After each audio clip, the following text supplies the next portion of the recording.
Welcome back, everyone, to another episode of Taking It From the Top. And today I am so excited to be joined by my dear friend, Charlie Chadwell, who I think is one of the most incredible and brilliant human beings. I mean, he plays the saxophone, teaches music theory, does the jazz thing, and on top of that, over the pandemic, he's learned how to code, has done a lot with technology, and just is someone who I constantly look up to because he is just so darn good at everything. Welcome Charlie to the show. Thank you, Jeff. You're too kind, as always. Thank you. It's a very flattering introduction, and I'm really excited to be here. I was flattered when you asked to have me on the show. I think it's a really cool idea, and as you'll hear, this is something I'm very passionate about. So I'm always excited to get a chance to talk about it. Yeah, and I remember hearing you talk about this, and we'll dive into this in a second, but I certainly want to frame this conversation in that, Charlie, I ever since I've known you when we started our time together at Michigan State, you've been someone that's been able to quite literally do everything. And I remember even when you had broken your wrist, like that didn't stop you from doing anything. And just on the topic of time management, that's been a big part of your research at Michigan State University. And I remember when you talked about interleaving your practice in the development of skills. That presentation was something that I thought was incredibly intriguing and something that I applied immediately after that lecture. I remember going into the practice room next door and trying it. So I was wondering if we could start there, like maybe how you came across this idea of interleaving and why you think it's important, and then maybe we can start going from there. Yeah, absolutely. So the first of all, just to give everyone a really general idea of this term that Jeff has used, and I'm going to keep using a term, interleaving. Essentially, it applies to sort of an organizational strategy. So let's say, specific to music, let's say you have 2 or 3 pieces you're working on. And since this is we're both saxophonists, I'm going to go with the saxophone centric examples. Let's say we're working on Creston, Ibert, and Glazunov, some standard rep choices. So my sort of introduction to intensive practice came in high school, and actually similar to this example I'm about to give, I really got into practicing when I was practicing for Texas All-State. And, you get 3 Fairling etudes to practice. And here's how my practice sessions usually went. I would take 1 hour for each of those etudes, and I would practice for about 3 hours every day. And not only did I practice them in succession, I practiced one etude for 1 hour, then the other etude for an hour, and then the other etude for an hour. I would frame and organize my practice by that time unit. I would say, I'm going to practice these for an hour. And to be fair, I didn't start off with an hour. Usually, when those etudes came out in July or something, I'd spend 30 minutes a day on them. And then I'd just get, I'd work up to it. So, where like the 4 months preceding the all-state auditions, the region auditions in this case, I would be spending an hour a day, 1 hour on each of those etudes, which is, I applaud my previous self for the discipline, but oh my gosh, that is an insane amount of time to spend on Fairling etudes. So that's what we call a blocked practice schedule. And back to this example of, we're practicing Ibert, Glazunov, and what did I say, Creston? So a blocked practice schedule would look similar to that. You say, I'm going to go sit down and practice. And regardless of whatever time period you're saying you're going to practice, if you're organizing your practice sessions by going from one piece to the next, finishing one piece and then going to the next one, that's blocked. An interleaved practice schedule, on the other hand, would be if you're jumping around between all 3 of those pieces. So let's say a really simple example of interleaving would be practicing each piece for 10 minutes and then going on to another piece, practicing it for 10 minutes, going on to the other piece for 10 minutes, and then looping back around. I'll make some other comments later about why that specific organizational plan could be improved. Number 1, using time as a metric for practice is not as useful as it may seem. And number 2, doing them in the same order is actually not as productive as randomizing them. Okay, so interleaving, mixing stuff up. Blocked is one thing at a time and then leaving it. The way I came to kind of learn about this was from one of my music education mentors, Bob Duke, who I studied with at the University of Texas.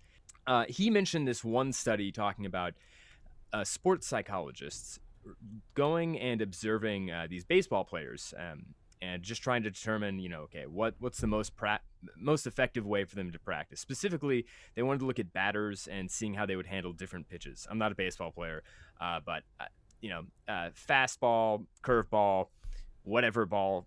I could make up some other names here, but I'll save myself from the embarrassment. So they had, maybe like 4 or 5 different pitches that they wanted to take.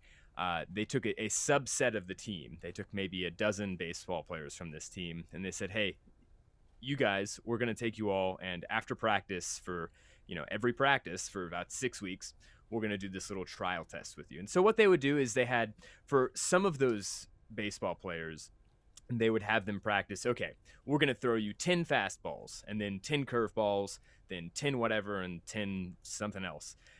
And that would be, of course, the blocked practice schedule, right? And so they had that group do their thing for 6 weeks, and simultaneously they had this other group, and they said, okay, you're going to get the same number of pitches. So if there's 4 different pitches and you're going to hit 10 of each, everyone is going to hit 40 additional pitches after practice. But in the Interleaved group, they totally randomized it. So not only did they not do a blocked practice schedule, but it was also, they had no idea it was coming. And this should be unsurprising to anyone that's listening to this, but the people that had to interleave those practice pitches ended up doing much better and showing more improvement at the end of this 6-week sort of experiment. They also, of course, had a control group of people that didn't do any practice whatsoever, any additional practice. And it should also not be surprising that those people did not improve at all. And it's worth mentioning that the people that did the blocked practice schedule, they still did improve. They got better. It's just they didn't get as much better as the people that did the leaving. So anyway, our music ed mentor at UT, Bob Duke, mentions this in class, and he's done all sorts of really interesting research on practice efficiency, and I'll mention one of his studies later on in the talk. But suffice it to say for now, he's sort of just offhanded mentioning of this idea, which was in direct contrast to how I normally had practiced up to that point, which was very much a blocked practice schedule. I was sort of shaken by that. I was like, uh-oh, I've been spending all time over all of these years doing this one way of practicing, and it could have been much, much more effective. So that's how I came about it. This goes into this common discussion about like quality versus quantity of practice, and and I guess what Interleaving is talking about is you're diving into that conversation, but you're really dissecting how you are spending that time in balancing that quality and quantity of practice, because like you said, using time as a metric for practice, is that what you said, is not necessarily the best use of time. And so it's just interesting to see that, any practice, of course, is going to help you improve, but the way that you spend your time in the practice room is certainly going to, optimize the way that you can learn these skills. I mean, I think a lot of us, when we walk into that practice room, we're ready to just dive into practice blocks at a time. But as you and I know, as you get older and older, you don't get that luxury of that 4-hour chunk of time to just hammer things out. And you're not paid to practice, and you're not always given a semester to learn a recital program. So certainly this interleaving aspect seems very counterintuitive, right? Because it doesn't feel as satisfying when you've got only 10 minutes to work on something, for example, and then you're forced to move on. But then I certainly want to dive into aside from this initial just shock factor of like, what do you mean I only have 10 minutes to work on this lick? I need way more time. But maybe we can dive into like beyond that initial shock factor, like what's backing this research. Absolutely. So there's so many great points you made in there. The first one being the counterintuitive part, which I'm going to come back to in a moment, and then also the sort of lack of gratification that is sort of inherent in this. It's like you're being interrupted if you really do interleaving like this. So anyway, I'm gonna get a little bit academic here for a second, and I'm gonna sort of talk about the history of this concept, so because it's actually pretty recent. So the first thing I want to talk about is the contextual interference effect, which sort of underpins this idea of interleaving. And essentially, there was this team of scientists in the 1960s William Badig and some other friends, essentially, they were doing these studies where they would try and get people to memorize word pairs. So this is a verbal act, right? So they would tell you, let's say I'm the scientist, Jeff, you're the subject, and I say red plate, and then I say green dog, then furry box or something, right? So I just kind of give you these word pairs either orally or I give them to you on a sheet of paper, right? Then I take the paper away and then I ask you, okay, red. Plate. And you're supposed to remember plate, or I say fuzzy. Box. Yeah, so you can see how this goes. And they would do these, they would give the people, like 10 or 20, and they were just trying to see, it was just a simple mental task that they wanted to see. They didn't really care about the task itself. They were more concerned with the way that they practiced it. And essentially what the contextual interference effect is, I'm going to read a definition of it here.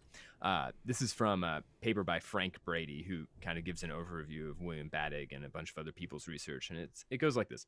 The contextual interference effect refers to the relatively consistent finding that practicing several related tasks in a randomized order, high contextual interference, results in degraded or depressed performance during acquisition, but enhances learning in retention and transfer tests relative to a blocked schedule.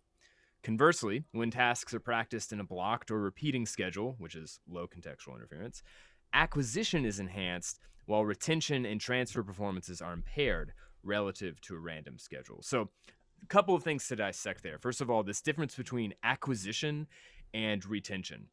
And if you are a practicing musician, or especially if you've ever been in a band or any sort of large ensemble, the word retention should mean a lot to you, right? Because one of the worst sort of experiences we can all have as musicians is to go and practice a passage or go through a rehearsal and really you work on something really hard, everyone comes to a consensus, or you really kind of figure something out and it's like, oh man, it's better. I've made this, it's so much better. Great. You walk out of the room and you come back the next day or a week later and it's all gone. It's just evaporated. So obviously we want to retain the work that we do. Otherwise, there's not really any point in doing it. Unless you're, super into just kind of doing monotonous tasks, which all power to you. But I want to be efficient and productive with my time. So when this definition mentions retention being improved by the contextual interference effect, it also mentions acquisition being basically inhibited. So when lots of these research studies have been done now, and when they refer to acquisition, they're saying the moment right after you practice it. So let me give you an example. Let's say you're going on stage for a performance, right? And you all of a sudden realize, oh my gosh, I totally left this line out and I didn't prepare it at all. Imagine a scenario where there's a new couple of measures of a piece of music, or maybe you're going out for a gig and you realize, man, there's this lick I really want to lay out on this jam session. In that situation, if you're just about to go out and perform this thing, interleaving is a very big no-no. Don't do this. If you want to be really skilled at doing something like 10 minutes from now, block it. Just do it over and over and over again. And sure enough, the results seem to indicate from all this research that you will perform it better. Whereas if you had, for some reason, in the 30 minutes before this performance, tried to interleave it with other stuff, that's actually going to get worse.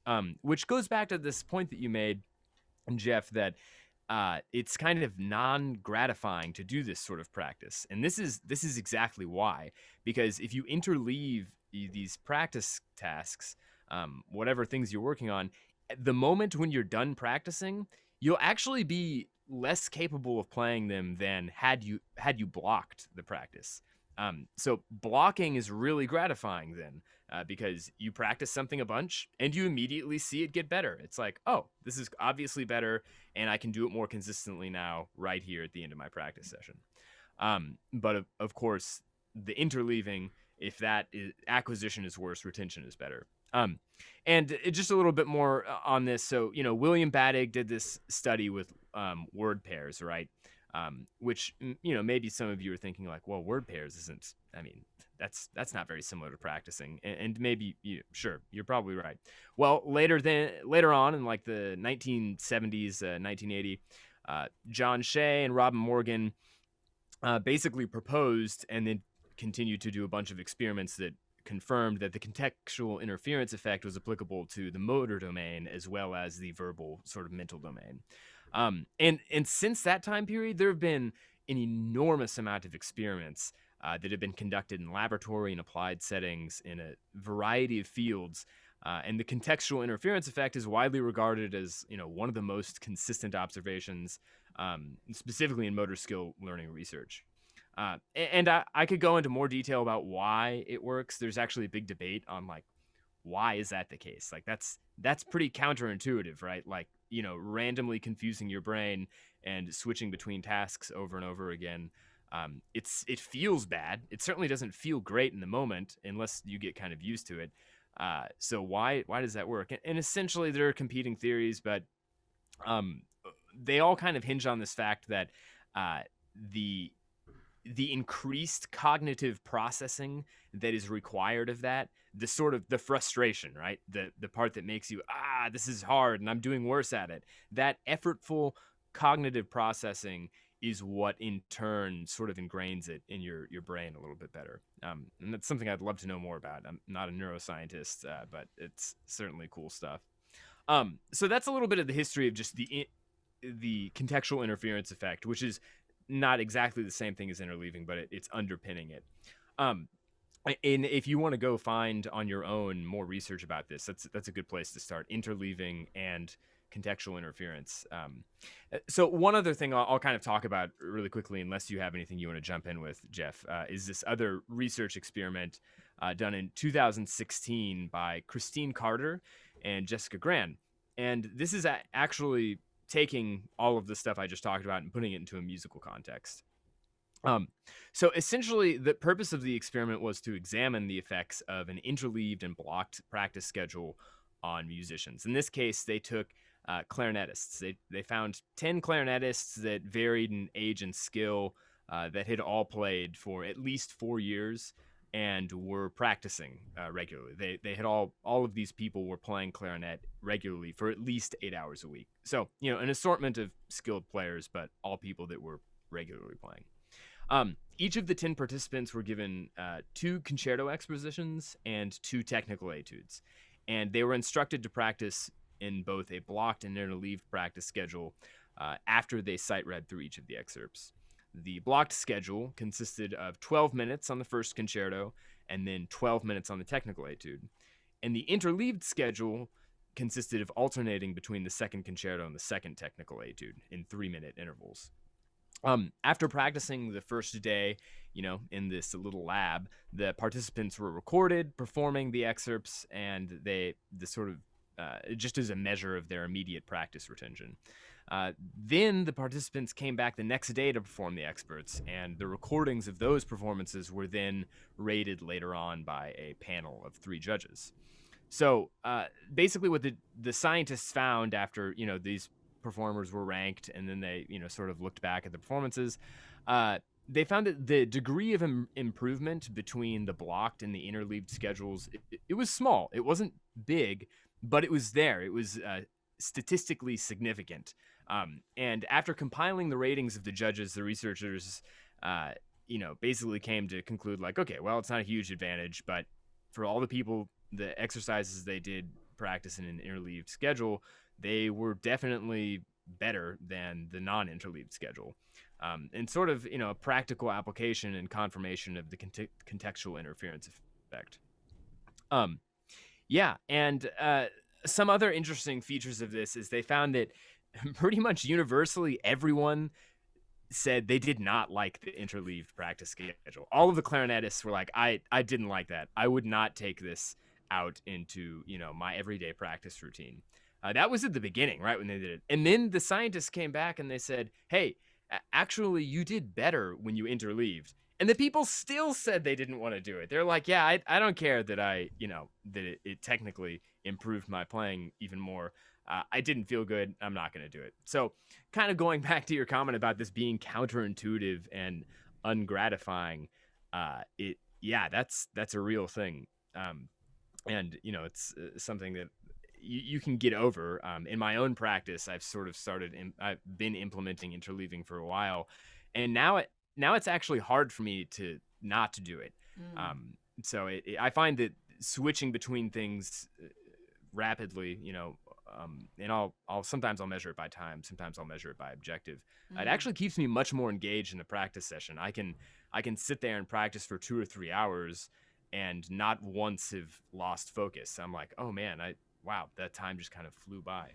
But the idea here is that like this isn't restricted to any particular field. This is a general discussion about learning to acquire a new skill, and this is whether you're talking about learning a new extended technique, learning a new piece of music. This kind of learning process is very important, and it's just shocking to know that this gratification part of the practice session is so important to so many musicians, even in the face of solid facts that like you are objectively better, that musicians still want to feel good about their practice. And that's not to say that you should feel bad every time you leave a practice session, but like I think in the face of this kind of research, we really need to evaluate what's the purpose of a practice session. Are we really trying to improve the retention and acquisition of new skills, and balancing that dichotomy of acquisition versus retention, or are we really in there to make ourselves feel good about being able to play those 3 measures in the Crescent Sonata but forget about the licks later on in the piece, right? Yeah, and I mean, and I always, usually before I talk to people about this, I always begin with an anecdote about I haven't been going to the gym a lot since COVID happened, but back when I took like a weight training class in my undergrad, and I got really into like sort of similarly, I guess I'm sort of obsessed with like efficiency, but I really wanted to know, I started looking up all this stuff about different weight training regimens. Like if I'm going to go to the gym and lift weights, how do I make the most of the time? Should I do incline press, or should I just do, flat bench press? Should I do dedicated like chest day, leg day, and then back day, or should I just do full body all at once? And anyway, I don't want to go into detail about that, but one of the most sort of relieving and important things that I read online somewhere, I for some reason I want to attribute this to Terry Crews, but I think I'm thinking of something else. But essentially the point made was the best workout regimen is the one that gets you to the gym. And I think that's so true of practicing too. And yes, maybe, well, actually, I'll say, and I'll argue definitely, interleaving, you're going to get a little bit more better, a little more better than if you had practiced in a blocked schedule. But it is important that you feel good in your practice. If you leave every practice session feeling like garbage, you're not going to want to pick up your horn or, get to the piano or go and sing then, tomorrow. So it is worth mentioning that all of this stuff that I talk about with practice efficiency, which today we're kind of talking about interleaving, but there's a lot of other features that I'm going to talk about in my dissertation coming fall 2021. It is important to feel good, and to, more important than anything else is that you practice. I think it's worth considering how you can be more effective with it, but certainly if you're someone who you already feel like you practice super well and you think it's great and efficient and you don't want it to change, you've got something that works for you, great. You stay with that. Don't let any of this distract you. But if you're someone like me who's kind of wondered like, I wonder, I'm really mad that this thing I practiced 2 weeks ago and had down is now evaporated, even though I've practiced it every day. Or if you wonder like maybe there's just a better way to do things, then this is the kind of stuff I would look at, because even if as mentioned in the Jessica Gran, the Christine Carter and Jessica Gran study, the difference between interleaved and blocked is pretty marginal. It's not huge. But if you're practicing every day, 365 days over a course of a year, that little bit better you start to kind of separate from a different, less effective way. So it does add up. So anyway, that was kind of a diatribe about, it's important to feel good about your practice, but if Yeah, you think it can be for better. Well, since I've known you, you are someone that is literally all over the place doing so many things, whether it's like between our quartet rehearsals or running Mm-hmm. to teach a music theory thing. And I think the first time that we got to talk about this was in the middle of trying to learn keyboard skills for our music Oh theory God. degrees. Right, Yeah. so as someone like yourself that balances like having to learn all these different programs of music, all these different skills across fields, what are some ways that you've implemented interleaving into your own teaching or practice? Man, you just gave me some flashbacks to our keyboard class. Jeff's referring to our wonderful, and I mean that sincerely. It is wonderful. Our keyboard class we had to take for our theory degree, and it's a great class, but it is all of these different skills. And I'll get a little specific here because it'll help kind of illustrate how I implemented interleaving, particularly in that semester. But among the skills were keyboard idioms, playing typical chord progressions, transposition, score reading, improvisation, um, figured bass realization. How could I forget that? Every week we were kind of expected to practice 6 or 7 different skills, and there was no hope in sitting down and saying, okay, well, I'll spend an hour working on this figured bass exercise. You couldn't do that because you'd be spending 7 hours a day practicing piano. So you really had to sort of embrace this feeling of um, incompetency almost. I'd sit down at the piano and say, okay, I've got 8 minutes and I'm going to practice this figured bass exercise, and then I'm leaving it and I'll come back later, or maybe even 4 minutes. And I would rotate between, maybe on a Monday, I would do the figured bass, score reading, and transposition. And then on Tuesday, I would do the, what else am I forgetting? Some Score other skills, reading and improvisation, score reading. Yeah, other things. And I would go back and forth, Monday and Tuesday, Wednesday, Thursday. And I pretty much left every piano practicing session thinking, wow, oh my gosh, this is not going well. But then, a couple weeks later, all the stuff starts to get better and it gets easier. And I was always shocked at how much stuff stuck. So I'll give you a little bit of more info on, when I'm practicing now, how do I think about this?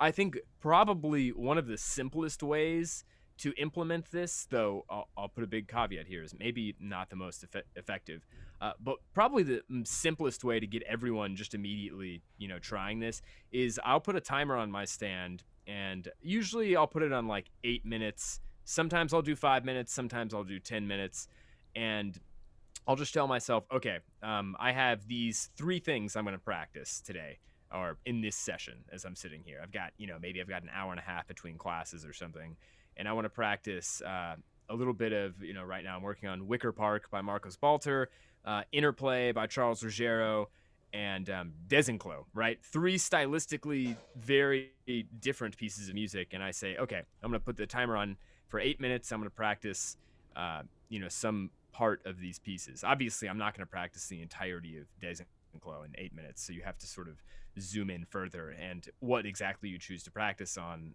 for that 8-minute period is another discussion.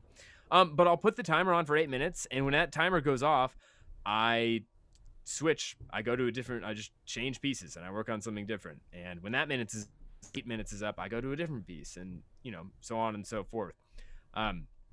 There's some evidence that doing that in a randomized order would probably optimize the process a little bit more. And I can send you some links and some research that shows that. But for my interests, I'm pretty content with just doing it in the same order. One thing I will suggest, though, that I've been doing a lot more lately is getting away from the timer and trying to set little goals. So I'll find, for example, the first line of Wicker Park is the hardest part of the piece for me. And so I'll say, okay, I'm going to go through this line and I'm going to isolate that. So that's thing 1 I'm going to practice. Thing 2 is like the 9-lit figures in Desenclos, the that's thing 2. And then thing 3 might be Interplay, the first movement, the end of it. And so rather than putting a timer on for each of those things, I'll say I'll do more goal-oriented practice, which is, again, another huge area of research that you can look up. Anders Ericsson, who's a Norwegian scientist. I can't remember. He's really famous for sort of coining the 10,000 hour rule, which, by the way, really problematic. Won't go into that here, but look up Zach Hambrick if you want a lot of discussion about why the 10,000 hour rule is not a good thing to abide by. Anyhow, I'll try and make little goals for myself. So I'll say, okay, I am going to leave the Balter piece after I get through this first line 4 times without stopping. Then I'll go to Days and Glow, and I'll say, okay, I'm going to leave this after I've played it from like half tempo up to 70% tempo in 4 or 5 different stages. And then I'll go to another, interplay, and I'll say, I'll play through this twice slowly. So rather than putting a timer on for these instances of interleaving, I'm giving myself specific goals.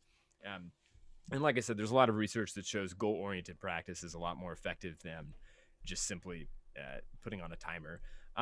However, I'll also say that the timer is kind of nice and it's kind of fun. You really will stay hyper-focused, because when you only have 8 minutes to practice something, you'd be amazed at how surgical your practice becomes. So that's sort of how I, at the smallest, tiniest level, I implement interleaving in my own practicing. And there's a bunch of other research, really interesting stuff. The study that kind of got me really interested in practice efficiency was this one conducted by, again, my education mentor at UT, Bob Duke. Who else was it? Bob Duke, Amy Simmons, and Carla Cash. And they have this article from 2009 called "It's Not How Much, It's How: Characteristics of Practice Behavior and Retention of Performance Skills." And there's all sorts of fascinating stuff. I don't know how much time we have left, so I won't dive into it. But essentially, the punchline is they looked at a bunch of people practicing, and they determined that between their practice and their performance test, the time spent practicing had no correlation, and even the number of times they played something correct had no correlation. There were a bunch of other things, but essentially the punchline was it was like the percentage of time they played things correct and the way they handled their errors and some other stuff. So, there's a lot of sort of misleading and counterintuitive ideas about practice floating around. And a lot of the really common practice strategies that I see people talk about and do are just wrong. They're really not good. In general, this idea of rote, sort of just brute forcing practice sessions is really not as effective as people feel that it is. And and Jeff, you've run into these people at Michigan State, I'm sure, as well as Northwestern and University of Michigan, people who they'll come up to you and be like, "Oh man, I practiced for 8 hours on Saturday," and or someone's like, "Yeah man, I practiced every day this week for 5.5 hours." And I remember someone at UT once coming up to me, a younger student, and telling me like, "Oh, do you know how much I practiced every day of high school? 5 hours." And they were saying it like a like a badge really of honor kind of thing. Yeah, look at me. And I was like, my first thought to all those people was like, wow, man, you're not like really any better than anyone else I'm hearing here, and you just spent all that time. Like that doesn't seem very efficient. Like that, you probably could have practiced half as much, if not even less, and gotten the same stuff done if you'd put a little bit of thought into it. Mm-hmm. So, yeah. Thank you for sharing that, because I think, especially because the saxophone repertoire is so difficult, we all feel like there's this like suffering artist thing that we have to pay tribute to our craft in order to get better. And as someone that has gone through similar mentality of like, if I practice 6 hours a day, I'm going to get better, and then oops, I ruined my wrists, right? So there's like the first issue of like that block practice schedule without the goal oriented work.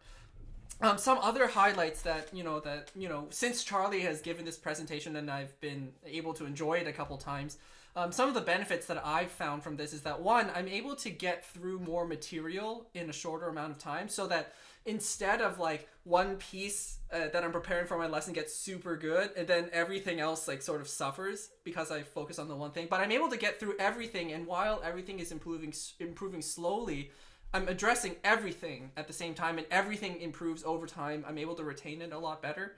And then also, like Charlie was saying, practice sessions become much more engaging, so that as I'm switching between the different pieces, different styles, different skills, it activates different parts of my brain. And as Charlie was demonstrating, using a variety of practice strategies on each excerpt allows you to approach music from a different way, so that everything is improving universally in a way. So even if you don't necessarily figure out that keyboard progression in that one instance, the culmination of that practice across the board, I think, is something that's worth noting, even if right in the moment you don't feel super great about it. So thank you for sharing that insight. I didn't know if you wanted to maybe talk about ways that this is playing into your dissertation or something, because you had mentioned that there's just so much going on right now. Yeah, well, I'll let me give you some other, if this kind of stuff interests you, you Jeff, or you the general listener, whoever's listening to this, some point in the future after Sunday, March 21st, when we're recording it, some other things to look into that I've been really interested in. There's this area of research that is kind of maybe been more prevalent in sports psychology, but essentially these focus of attention studies, abbreviated FOA. And essentially what these studies do is when they have someone performing a highly skilled motor task, they ask themselves like, well, what is it better to focus on the, actual physical sensation of doing the task, or is it better to focus on the goal? So let me give you an example. This one study that I reference in my document, these scientists go and they look at some professional golfers, and they specifically are looking at putting. Which is, a highly skilled, golfing in general is highly skilled, but putting very much so. If you've ever watched professional golf, they get down to the ground and they're looking at the angle of the grass and all sorts of other stuff that I don't have enough time to play golf. I'm too busy practicing saxophone, so I wouldn't know.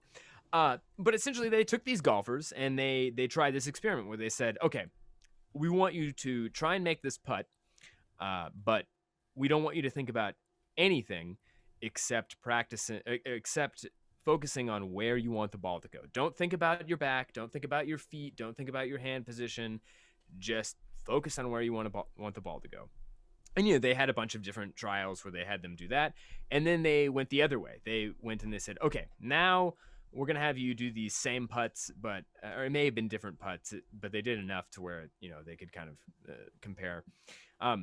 And they said, okay, now we're going to have you focus on specific body parts. We're going to say, okay, let's get really, really close to the physical, what the action is actually happening. Think about your hands. Now, think about your feet. And now think about your arms and how they're holding the club. Now think about your general body alignment. And so they had like varying levels of, are you thinking of really, in our case, like if you're playing piano, thinking about your fingertips versus thinking about your whole body, versus thinking about the expression of the phrase.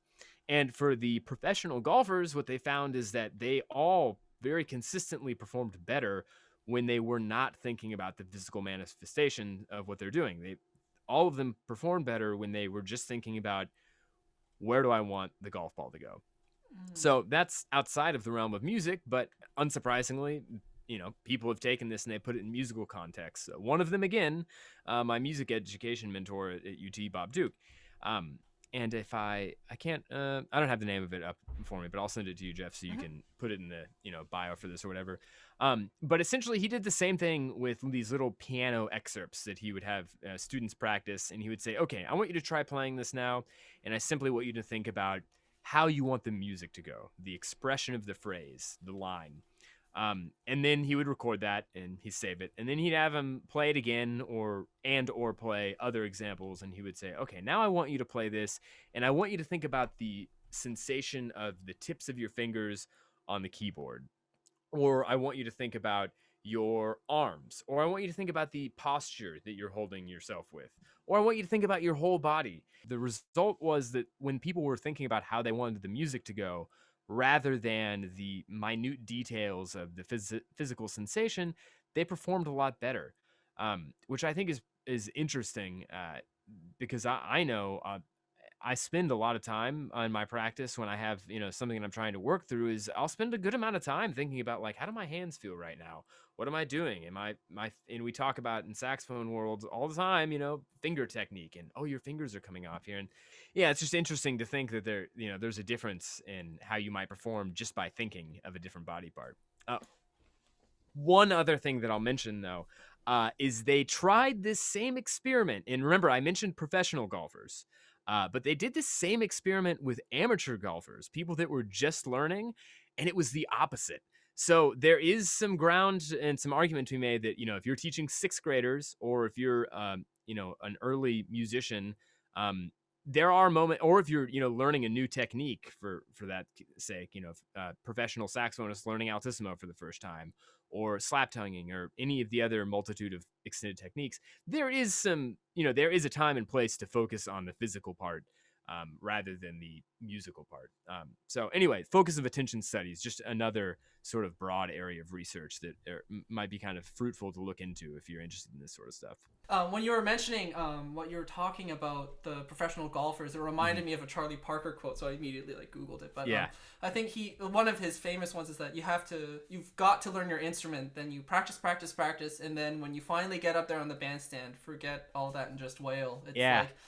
It's like making sure that, when you're in the practice room, you are looking to methodically improve all of that, but that can't get in the way of, the expression of music, right? So, right. Like you said about the amateur golfers, there is a time and place to be focusing on the specific development of skills, and also teaching in itself is a skill to acknowledge and recognize how to adapt different teaching strategies to different people, right? Because just because this way of interleaving works for you does not necessarily mean it will work for me, or the specific proportions of how you might organize a practice session is also tailored to you, right? So one of the things that I love about interleaving is that as you get, comfortable with being uncomfortable about how you practice, you can really tailor a practice session to maximally benefit you, because ultimately you are the one determining the usage of your time. And like you said, like after spending 5 hours in a practice room, like sometimes you just want to, I don't know. I feel like I would rather be efficient with my time in my practice room so I can go live life outside and experience other things. Right. Yeah. Look, if you want to be the world's best saxophonist, then by all means spend 12 hours a day and, practice everything really monotonously. I don't know if that's a word, but you know what I'm saying. But that should be the lower priority than we all want to be musicians and more broadly artists, I hope. And I feel like the best artists do more than just their art. They, if you want to have something to say in your art, you have to experience the world, right? So if you're spending 90% of your waking hours in a small box with your instrument and not going out and interacting with the world, that, I don't know. This is more of a philosophical conversation now, I guess, but it kind of saddens me. I want to go out and have relationships with people and friendships and, experience life. And I want to be really, really killer saxophonist too. So I'm going to practice, and I'm going to practice hard, but I want to practice efficiently and effectively and in a way where I'm going to retain what I practice and I don't have to do the same thing over and over and over and over again. Yeah, and I think that's such a beautiful way of sort of summing up all these thoughts. So thank you so much, Charlie, for coming in today and talking about this concept that I think is just so important. And just to reiterate this idea of balance, right? Ultimately, to be able to be a musician and artist and person, we have to learn how to balance this thing. And that's going to look different for everyone. Absolutely. So thank you again so much for joining us. And best of luck with Jeff. Thank you. And best of luck as you become Dr. Chadwell. I want to be the first to congratulate you on that monumental achievement. When it happens, I'll let you know. Yes, it will happen, my friend. It will. Yeah, soon. All right. Well, thank you so much, Jeff. I appreciate it.